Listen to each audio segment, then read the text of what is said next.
Thanks for listening to the Weekly News Crunch. As always, I am Michelle Kingston.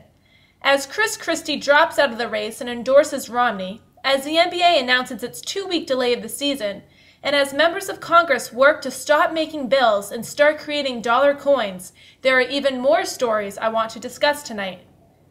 Obama vows to push for tough sanctions against Iran, saying he has proof that Iranian officials were plotting to kill Saudi Ambassador Adel al-Jubeir in Washington, D.C., the 56-year-old American citizen Mansour Arbabsia, who also holds an Iranian passport, was arrested along with a man living in Iran. The two are said to be members of the Quds Force who are working to export Iran's Islamic Revolution. As sleepy California beach town is coping with its tragic loss, 42-year-old Scott DeCry shot and killed 8 people at Meritage Salon in Seal Beach on Wednesday.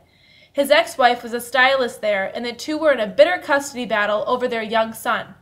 Shocked neighbors and friends cannot believe Mr. DeCry committed such a crime and describe him as an outgoing man and a loving father. 2 teenage sisters have a lot to think about during their suspension from Rogers C. Sullivan High School in Rogers Park. Sarah and Aurelia Mejorado are being charged with misdemeanor battery from punching and beating up a classmate during biology class on October 6th because the victim called one of the offenders a name. Chicago Public Schools spokesperson confirms that the girls will face further discipline. Loyola University Chicago mourns the loss of a legacy this week. Joseph J. Gentile, a 1948 Loyola grad, died on Monday at the age of 87. His name is plastered in the university's basketball court and his $3.5 million paid for almost half of that Gentile Center. Gentile was a strong Rambler supporter and sponsor of TV and radio broadcasts of their basketball games.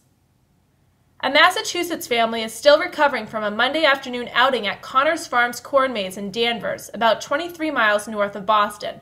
The police received a phone call of a mother panicking over being lost in the middle of the corn maze with her husband and 3-week-old baby. After over an hour of searching for the end of the maze, darkness fell and the mosquitoes started biting. Within 7 minutes, the police got the embarrassed family out of the maze. Camille Coombs, marketing director for the Utah-based company that designed the Connors Farms maze, says the average person completes their mazes in 45 minutes and that she had never heard of anyone needing to be rescued by police before. That is it for this week.